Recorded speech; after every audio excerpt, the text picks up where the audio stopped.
before the contracts. Before the carefully managed publicity photos and the studio-approved love stories, there was a system.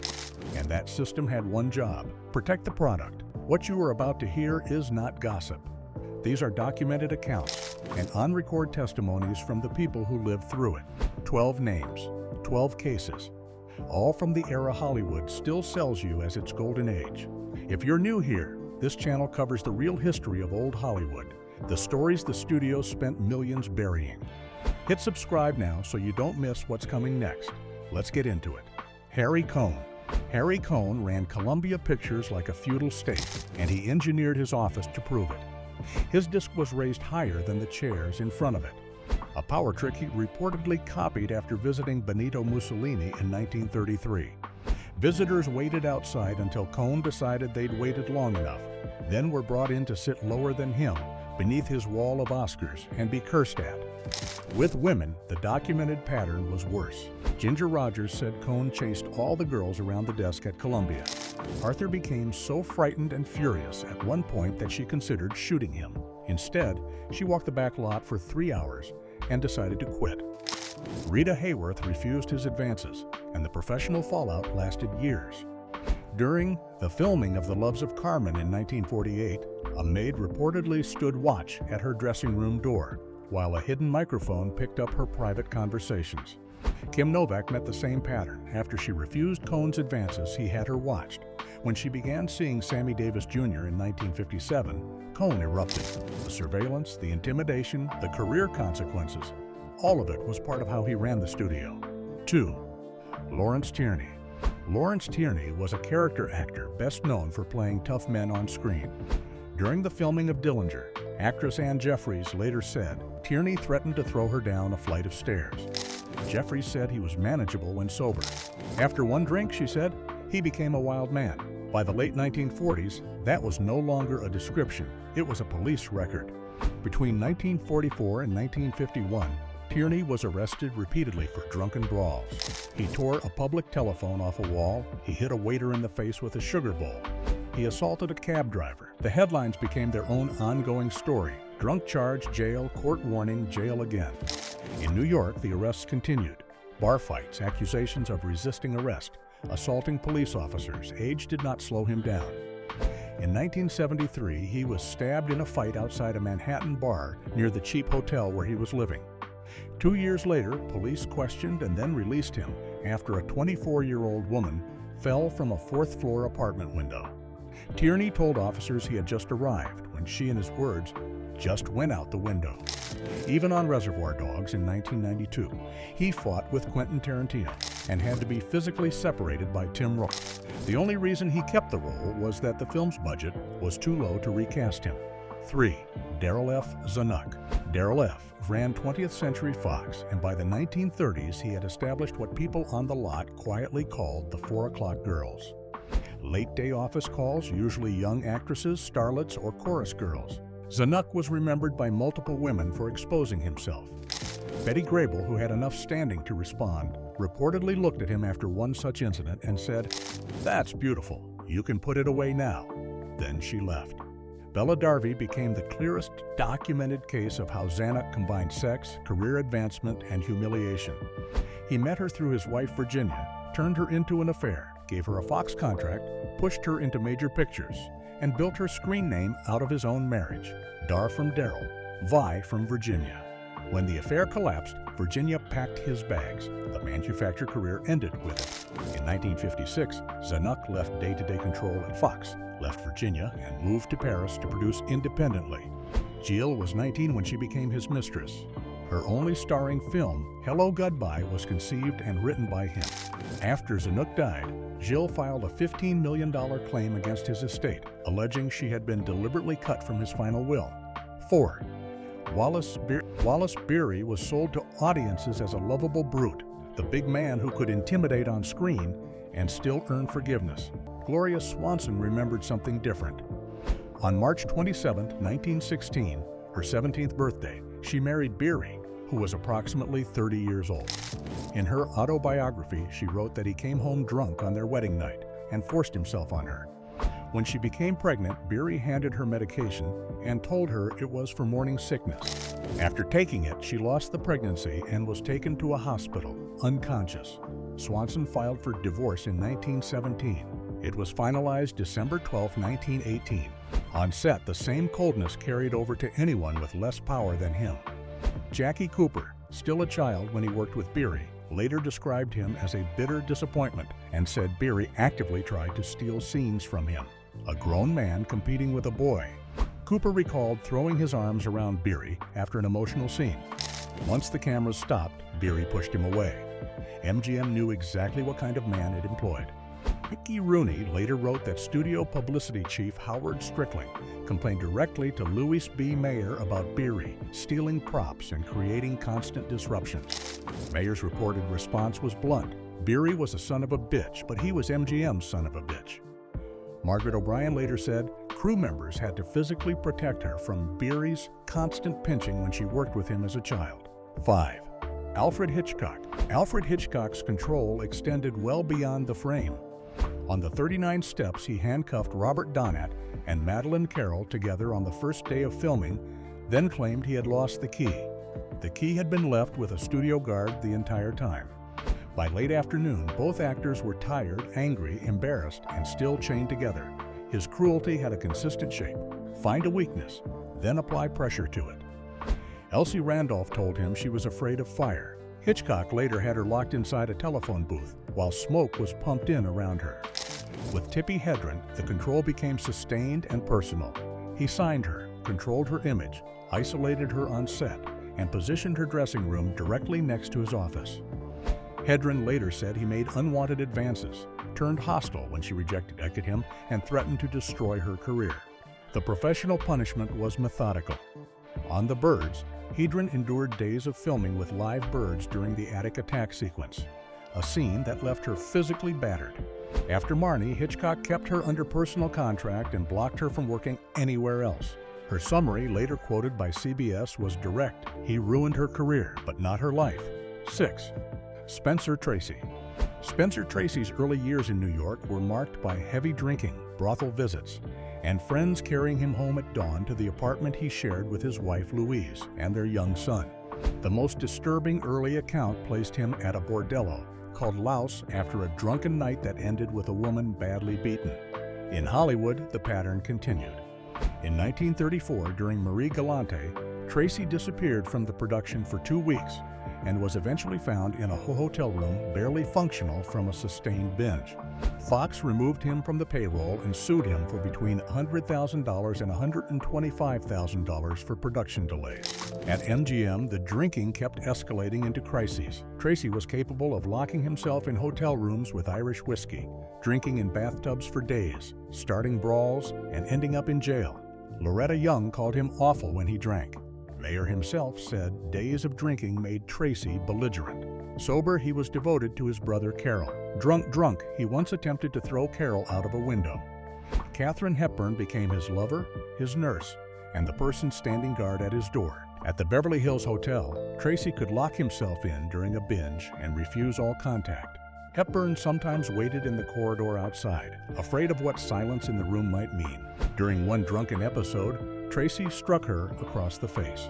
MGM's solution was institutional. The so-called Tracy Squad consisted of a driver, a doctor, and 4 security men dressed as hospital attendants.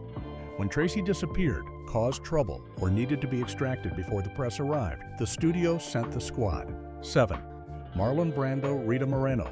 He kept it going for years, cheating openly while repeatedly pulling her back whenever she tried to leave. When she became pregnant, Moreno later said Brando arranged the abortion and sent someone to take her to the procedure. She ended up hospitalized. After more betrayals, she took his sleeping pills and nearly died. Moreno later called him, without softening, a bad guy, not a tortured romantic. Maria Schneider got the professional version of that same disregard.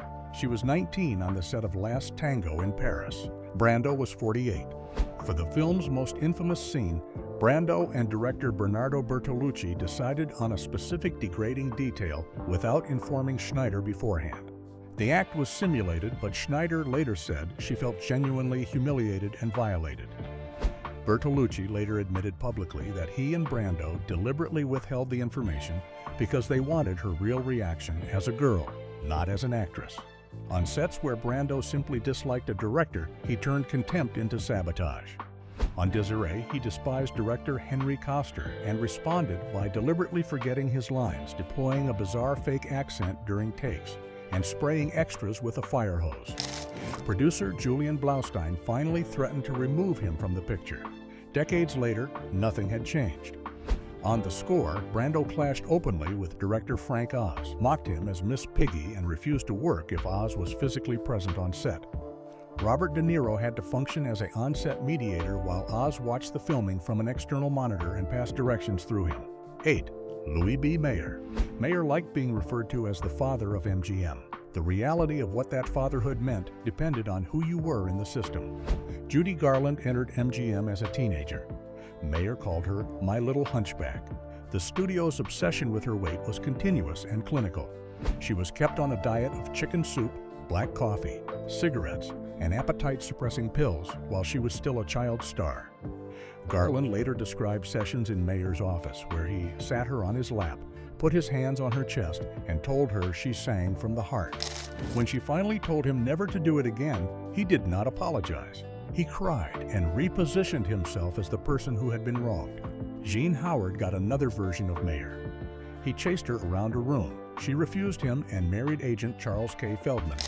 Mayer's response was to bar Feldman from the MGM lot and block Feldman's other clients from working with the studio for years. Esther Ralston said her career was directly damaged after she refused Mayer's advances. Luis Rayner, after pushing back against MGM's control, was told by Mayer directly, "We made you and we're going to destroy you." By 1940, her MGM career was finished. 9. Howard Hughes' Faith Domer. He purchased her Warner Brothers contract, moved her into his mansion on her 16th birthday, and systematically rebuilt her life around his control. Wardrobe, publicity, a film career that existed entirely through him. Domergue later called him her father lover. Hughes built her a villa, isolated her there, and then moved on to Ava Gardner, while Domergue remained effectively trapped inside his private arrangement. Ava Gardner got the violent version. During one confrontation, Gardner later said Hughes struck her hard enough to dislocate her jaw. She fought back with an ashtray and believed she may have killed him. Ginger Rogers experienced the surveillance version. Hughes initially arranged their contact through her mother, then began ordering Ginger's time directly, controlling how often she spoke to her mother, monitoring her calls, having her followed. When she refused to accompany him to a dental appointment, Hughes crashed his car head-on into another vehicle, ended up in the hospital, and told Ginger the accident was her fault. Jane Russell became a commercial asset he could exploit. On The Outlaw, Hughes designed a specialty bra she refused to wear. He fought censors over shots of her figure, then ordered publicity photographs altered so her blouse appeared torn and her skirt pulled higher. When Russell arrived in San Francisco and saw giant billboards of herself, she was, in her own word, mortified. In 1950, Hughes brought her to America and locked her into a strict 7-year contract structured to make it nearly impossible for any other American studio to hire her. 10. Jerry Lewis. Jerry Lewis built a career playing an oversized, helpless child. Several women who worked with him described something colder and more deliberate behind that image. Karen Sharp worked with Lewis on The Disorderly Orderly in 1964. Lewis called her to his office under the pretense of a costume check. She later said he grabbed her, touched her, exposed himself, and turned furious when she stopped him. Sharp offered to leave the picture. Lewis refused. The contract was signed. The punishment came through the working environment. When Sharp returned to set, the crew had been instructed not to speak to her. Lewis himself would not acknowledge her unless the cameras were rolling. Their romantic scenes were filmed with no rehearsal and no basic professional cooperation. On her final day on set, Lewis told her he didn't know how she had managed to come to work every day. Sharp answered that being sick was not an excuse for behaving badly. Hope Holliday had her own account from The Ladies' Man in 1961.